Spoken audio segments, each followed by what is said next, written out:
Hello students, क्या हाल चाल। I hope सब बढ़िया होगा। तो लास्ट क्लास में अपन ने कुछ न्यूमेरिकल्स किए थे, कुछ प्रॉब्लम्स किए थे मैट्रिक्स मल्टीप्लिकेशन के ऊपर। ठीक है, उसमें से कुछ एनसीईआरटी के थे, कुछ अलग से थे। ठीक है, आई होप वो समझ में आ गया होगा आपको। अब अपन आगे बढ़ते हैं ट्रांसपोज ऑफ द मैट्रिक्स। ठीक है, ट्रांसपोज ऑफ द मैट्रिक्स। तो ट्रांसपोज ऑफ द मैट्रिक्स को डिनोट करते हैं अपन ए डैश से या फिर ए की पावर टी से, जहाँ पे ए क्या है, कोई मैट्रिक्स है।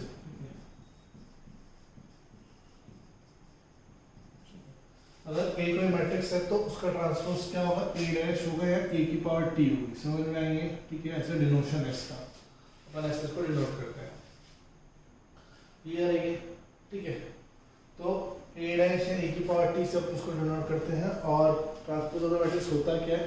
ठीक है, ट्रांसपोज ऑफ द मैट्रिक्स जितनी रो है उसको कॉलम में कन्वर्ट कर दो और जितनी कॉलम है उसको रो में कन्वर्ट कर दो, तो जो मैट्रिक्स मिलेगा वो क्या कहलाएगा, ट्रांसपोज ऑफ द मैट्रिक्स कहलाएगा। क्लियर है। फॉर एग्जांपल कोई मैट्रिक्स ए है 1 2 3 4 5 6। ठीक है, इसका ऑर्डर कितना है, 2 क्रॉस 3, 2 रो है 3 कॉलम। ठीक है, मेरे को ए डैश है ए 3 करने बोलेगा तो मैं क्या करूँगा, रो को कॉलम में कन्वर्ट कर दूंगा। ये एक रो है, इसको कॉलम में बना दूंगा 1 2 3 4 5 6 4 5 6। ये हो गया मेरा transpose of the matrix. Clear है, बस सिंपल। कोई दिक्कत इसमें, समझ में आ गई। ठीक है, तो इसको अपन ट्रांसपोज ऑफ द मैट्रिक्स बोलते हैं। ठीक है, इसकी कुछ प्रॉपर्टीज होती है। ठीक है, प्रॉपर्टीज।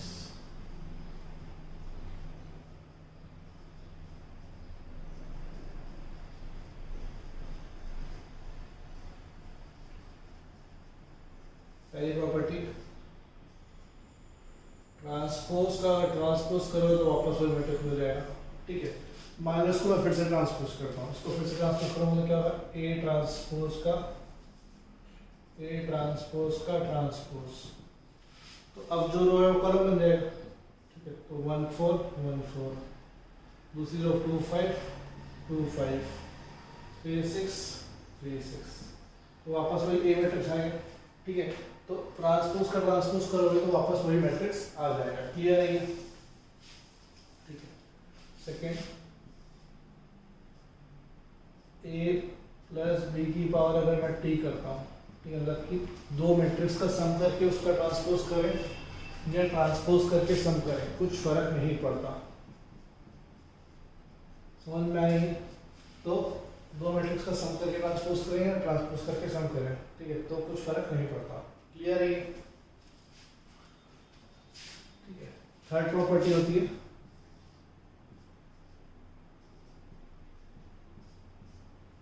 ट्रांसपोज करके मल्टीप्लाई करो स्केलर को, ट्रांसपोज करके स्केलर को मल्टीप्लाई करो या स्केलर को मल्टीप्लाई करके ट्रांसपोज करो, कुछ फर्क नहीं पड़ता। जैसे कि मेरे को ये मैट्रिक्स में 2 मल्टीप्लाई करना था। ठीक है, मेरे को 2a डैश निकालूं या फिर 2a डैश निकालूं, दोनों क्या आएगा, सेम आएगा। ठीक है, पहले इसमें 2 मल्टीप्लाई कर देता हूँ तो कितना आ जाएगा, 2 4 6 8 10 12। उसका ट्रांसपोज क्या हो जाएगा, 2 8 4 10 6 12। क्लियर है, समझ में आ रहा है। पहले 2 8 कितना होगा, 2 4 6 8 10 12 2 4 6 8 10 12।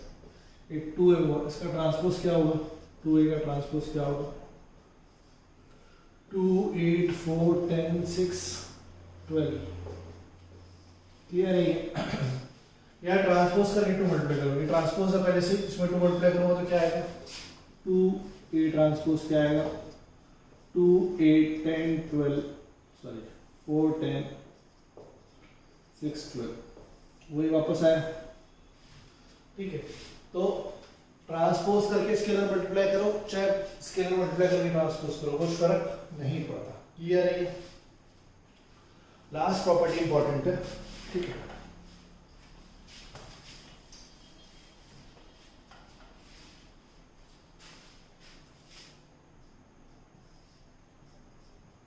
ए बी का होल ट्रांसपोज होता है बी ट्रांसपोज ए ट्रांसपोज। ठीक है, इसमें ऑर्डर बदल जाता है, ठीक है। या फिर मैं बोलूँ ए बी सी अगर इनटू में है और उसका ट्रांसपोज निकालूंगा तो C transpose B transpose A transpose. यहाँ ए बी सी मैट्रिक्स है ना, ए बी मैट्रिक्स है, बी बी मैट्रिक्स है, सी मैट्रिक्स है। देखो इसको समझने की कोशिश करते हैं, ठीक है। मान लो ए मैट्रिक्स का ऑर्डर एन क्रॉस एन है, ठीक है, तो बी मैट्रिक्स का ऑर्डर एन तो आएगा ही आएगा, यहाँ पे कुछ भी हो सकता है। क्लियर है, जितने कॉलम उतने रोज समझ में आ गई, ठीक है। तो ए बी मैट्रिक्स का ऑर्डर कितना आएगा, ए बी मैट्रिक्स का ऑर्डर कितना आएगा, एम क्रॉस पी का आएगा, समझ में आ गई, ठीक है। तो ए बी मैट्रिक्स, ठीक है। अब अगर मैं ए ट्रांसपोज बी ट्रांसपोज करता हूँ तो ए ट्रांसपोज का ऑर्डर क्या हो जाएगा, ठीक है, ए ट्रांसपोज का ऑर्डर क्या हो जाएगा, चेंज हो जाएगा। यहाँ पे पहले क्या थे, ए का ऑर्डर क्या था, 2 रो थी 3 कॉलम था, लेकिन ए ट्रांसपोज का ऑर्डर क्या था,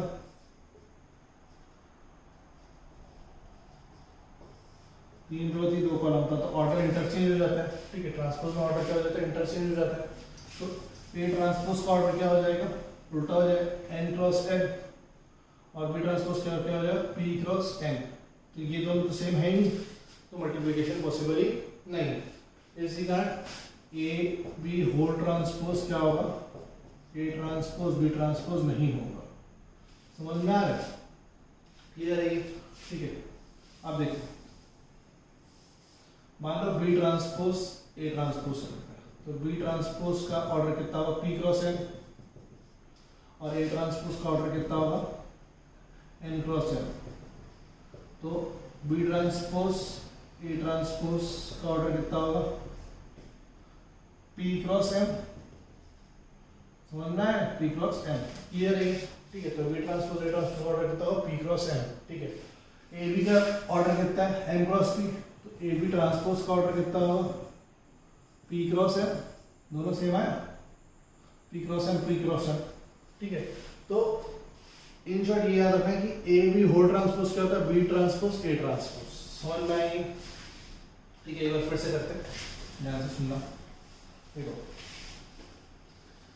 अपन को पता है ए का ऑर्डर एम क्रॉस एन है मान लो, ठीक है, और ए बी पॉसिबल है, मतलब बी का ऑर्डर क्या होगा, एन क्रॉस पी होगा, कुछ होगा, एन क्रॉस समथिंग होगा, क्लियर है, तभी तो मल्टीप्लिकेशन पॉसिबल है ना, समझ में। तो ए ट्रांसपोज का ऑर्डर कितना होगा, एन क्रॉस एम होगा, बी ट्रांसपोज का ऑर्डर कितना होगा, पी क्रॉस एन होगा, क्लियर है, ठीक है। तो अगर मैं ए बी ट्रांसपोज करता हूँ तो उसका ऑर्डर कितना होगा, ए बी का ऑर्डर कितना होगा, ये तो मर गया, ठीक है, चेक करने के लिए कि मल्टीप्लिकेशन पॉसिबल है कि नहीं। इसके कॉलम इसके रोज है तो पॉसिबल है, आंसर कितने बाय कितने का आएगा, एन क्रॉस एन का आएगा। तो ए बी का एन क्रॉस एन आएगा, उसका ट्रांसपोज यानी कि ए बी ट्रांसपोज का ऑर्डर आएगा एन क्रॉस एन, उल्टा हो जाएगा, क्लियर है, ठीक है। ए बी का आंसर कितना आएगा, N cross P, sorry N cross P, तो इसका ऑर्डर कितना आएगा, पी क्रॉस एन, ट्रांसपोज का ऑर्डर कितना आएगा, P cross N, A B transpose का ऑर्डर कितना है, पी क्रॉस एन, क्लियर है, ठीक है। अब ए ट्रांसपोज बी ट्रांसपोज करके देखता हूँ, तो ए ट्रांसपोज बी ट्रांसपोज तो पॉसिबल ही नहीं मल्टीप्लिकेशन, क्योंकि ये दोनों सेम ही नहीं है, ठीक है।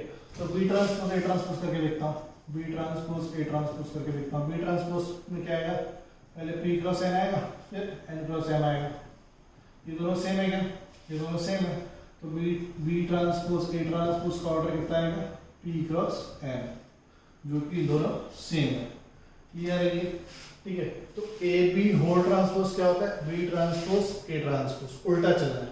A B C whole transpose क्या होता है, C transpose B transpose A transpose, clear है ये, समझ में आ गया।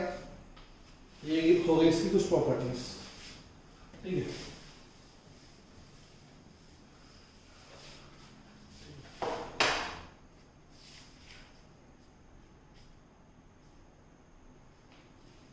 मान लो ए मैट्रिक्स दिया होगा तुमको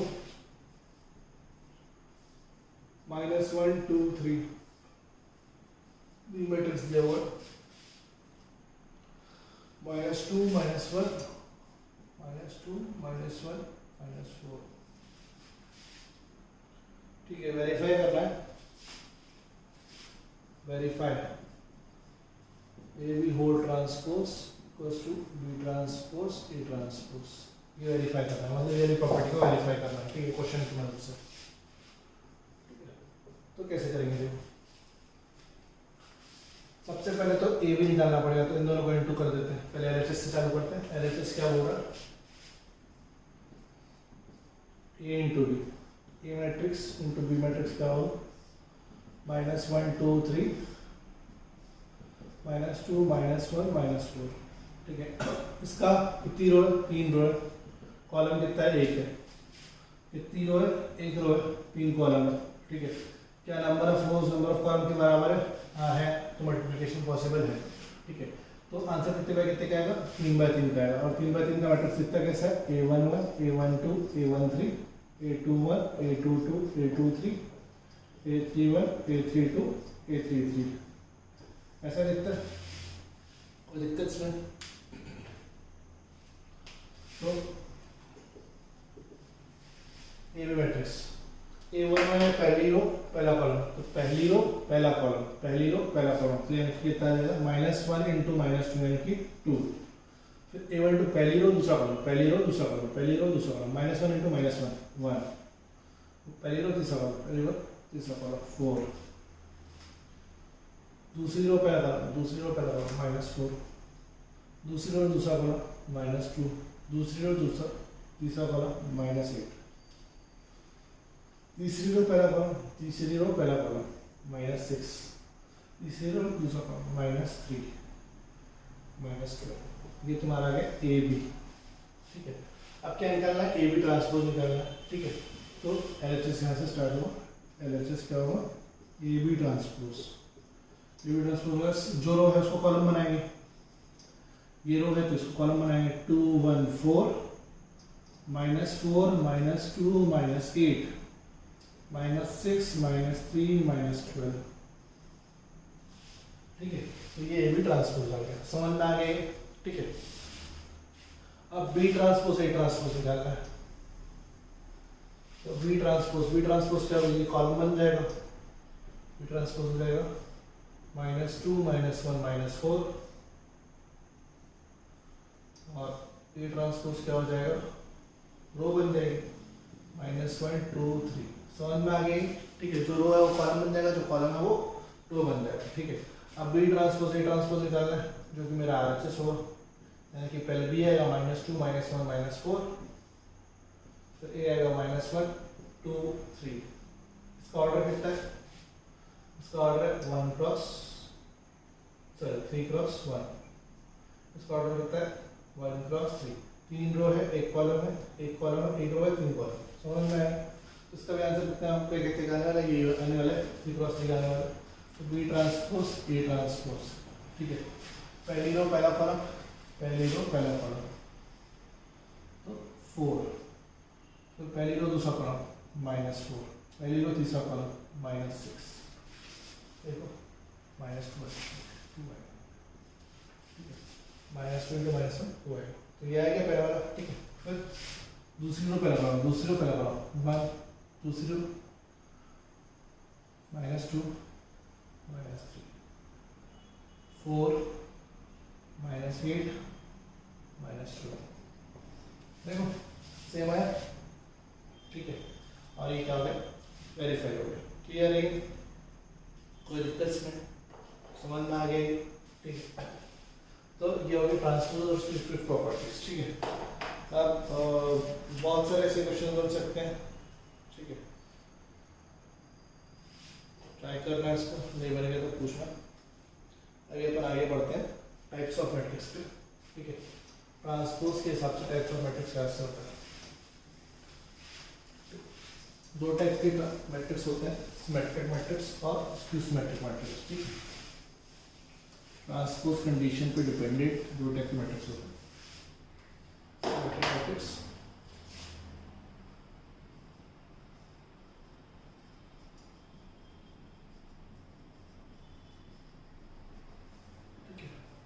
सिमेट्रिक मैट्रिक्स और स्क्यू सिमेट्रिक मैट्रिक्स, ठीक है। सबसे पहले सिमेट्रिक मैट्रिक्स है, स्क्यू सिमेट्रिक मैट्रिक्स हो, दोनों मैट्रिक्स होते हैं, स्क्वायर मैट्रिक्स होते हैं, दोनों स्क्वायर मैट्रिक्स होते हैं। और सिमेट्रिक मैट्रिक्स की डेफिनेशन है, अगर ए ट्रांसपोज ए के बराबर होता है, मतलब वही मैट्रिक्स को अपन पलट दिए और फिर से वो वैसे ही दिख रहा है, ठीक है, तो वो मैट्रिक्स क्या रहता है, सिमेट्रिक मैट्रिक्स कहलाता है। क्लियर है ये? अगर इस मैट्रिक्स को मैं ट्रांसपोज कर दिया तो जो मैट्रिक्स बनता है, अगर वो वापस वही मैट्रिक्स आ जाता है तो उसको क्या बोलते हैं, सिमेट्रिक मैट्रिक्स बोलते हैं, ठीक है। फॉर एग्जांपल 1 2 3 2 3 4 5 5 6, ठीक है। मान लो ये मैट्रिक्स है, स्क्वायर मैट्रिक्स है 3 क्रॉस 3 का, तो जब इसको ट्रांसपोज करूंगा तो भी कितने बाय कितने जाएगा, 3 क्रॉस 3 का है, ठीक है। तो ए ट्रांसपोज कितना होगा, पहली रो को पहला कॉलम बनाना, 1 2 3 1 2 3 2 4 5 2 4 5 3 5 6 3 5 6, जो रो है उसको कॉलम बनाए, जो कॉलम है उसको रो बनाए। देखो फिर से वही मैट्रिक्स आया, ठीक है। तो ए ट्रांसपोज ए के बराबर है क्या, इक्वालिटी ऑफ मैट्रिक्स, दोनों का ऑर्डर सेम है, करस्पॉन्डिंग एलिमेंट इक्वल है, 1 1 2 2 3 3 4 4 5 5 6 6, ठीक है। तो ये सब क्या है, सिमेट्रिक मैट्रिक्स है, यानी कि ए ट्रांसपोज अगर ए के बराबर होता है तो उसको क्या बोलते हैं, सिमेट्रिक मैट्रिक्स बोलते हैं, ठीक है। देखो तो इसमें क्या होता है, ध्यान दोगे तो डायगोनल एलिमेंट को छोड़ दो तो ये वाला इसके इक्वल है, ये वाला इसके इक्वल है और ये वाला इसके इक्वल है, दिख रहा है ये तुमको, ठीक है। तो ये वाला क्या a12 है और ये क्या a21, ये क्या a13 और ये क्या a31, ये क्या a23 और ये क्या a32, एलिमेंट नंबर याद करोगे तो, ठीक है। तो 1 2 2 1 इक्वल है, 1 3 3 1 इक्वल है, a23 और a32 आपस में इक्वल है, ठीक है। तो सिमेट्रिक मैट्रिक्स को डिफाइन कैसे करते हैं अपन, ठीक है। इसमें डायगोनल एलिमेंट्स क्या होते हैं, ठीक है, डायगोनल एलिमेंट्स कुछ भी हो, ठीक है। तो for all A I J I not equals to J, I not equals to J, ठीक है, ए आई जे किसके इक्वल होता है, ए जे आई के इक्वल होता है, ठीक है। या फिर एक काम फॉर ऑल आई जे कर लो, ठीक है, for all I J A I J equals to A J I, A I J 1 2 is equals to a21, clear है, ठीक है। समझ में आ रहा है, अच्छी बात नहीं है तो भी कोई दिक्कत वाली बात नहीं, बस ये ध्यान रखो कि स्क्वायर मैट्रिक्स क्या होता है, ए ट्रांसपोज इक्वल्स टू ए होता है, क्लियर है ये, ठीक है। तो ऐसे मैट्रिक्स को ट्रांसपोज करने से वापस वही मैट्रिक्स मिल जाता है, तो उसको क्या बोलते हैं, सिमेट्रिक मैट्रिक्स, ठीक है।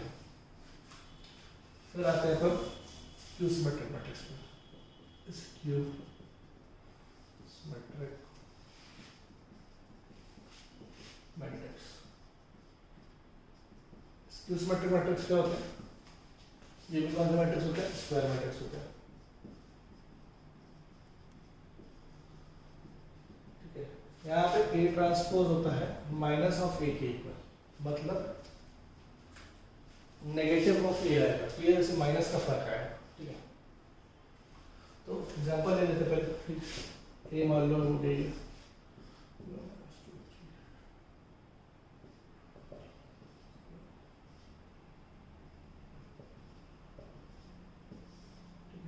मान लो ये मैट्रिक्स लेंगे, ठीक है। अब इसका ट्रांसपोज करेंगे तो क्या होगा, ये ट्रांसपोज हुआ तो क्या होगा, वो कॉलम में मतलब 0 -2 3 2 0 -5 -3 5 0, ठीक है। देखो 0 है 0 है, 2 है -2 है, इक्वल तो नहीं, ठीक है। लेकिन अगर मैं इसमें -a कर देता हूँ, ठीक है, -a मैट्रिक्स निकालूंगा, निकलेगा minus of 0 -2 3 minus of 0 -2 3 2 0 -5 -3 5 0, minus के अंदर वैल्यू हुआ तो सबके साथ मल्टीप्लाई होगा, तो ये 0 ही हुआ, ये प्लस हो जाएगा, ये माइनस हो जाएगा, ये माइनस हो जाएगा, ये प्लस हो जाएगा, ये प्लस हो जाएगा, ये माइनस हो जाएगा। आप देखो क्या दोनों इक्वल है, 0 0 2 2 -3 -2 0 5 3 -5 0, अब इक्वल है, ठीक है। यानी कि अगर a ट्रांसपोज -a के बराबर होता है तो उस केस में क्या होता है, इस क्यू सिमेट्रिक मैट्रिक्स होता है, ठीक है। इसमें देखो डायगोनल एलिमेंट हमेशा क्या रहेंगे, 0 ही रहेंगे, डायगोनल एलिमेंट हमेशा क्या रहेंगे, 0 ही रहेंगे, तभी ऐसा पॉसिबल होगा, क्लियर है। तो इसको डिफाइन कैसे करूँगा, for all i equals to j, A I J क्या होना चाहिए, 0 होना चाहिए, ठीक है। यहाँ पे A11 A22 A33 क्या होना चाहिए, 0 होना चाहिए। And for I not equals to J, ठीक है, यहाँ पे 2 है, यहाँ -2 है, यहाँ 3 -3, यहाँ पे 3 है, तो सिर्फ साइन का फर्क है, समझ में आ रहा। तो Aij क्या होना चाहिए, माइनस ऑफ Aj होना चाहिए। सेम ये क्या होगा A12 और ये क्या होगा A21, ठीक है। तो A12 और A21 में किसका फर्क है, सिर्फ माइनस का फर्क। क्लियर है, तो ये डिफाइन करने का तरीका होता है, ठीक है। अगर डिफाइन करने आता है तो अच्छी बात है, नहीं तो सिर्फ अपने वर्ड्स में लिखते हैं, ठीक है। अगर ट्रांसपोज में सिर्फ माइनस का बस फर्क आता है तो उसको क्या बोलते हैं, पर स्क्यू सिमेट्रिक मैट्रिक्स बोलते हैं। क्लियर है, कोई दिक्कत इसमें, समझ में आ गई, ठीक है। तो ये हो गया सिमेट्रिक मैट्रिक्स और स्क्यू सिमेट्रिक मैट्रिक्स। क्लियर है। नेक्स्ट क्लास में इसके कुछ क्वेश्चंस करते हैं। तो then have a nice day.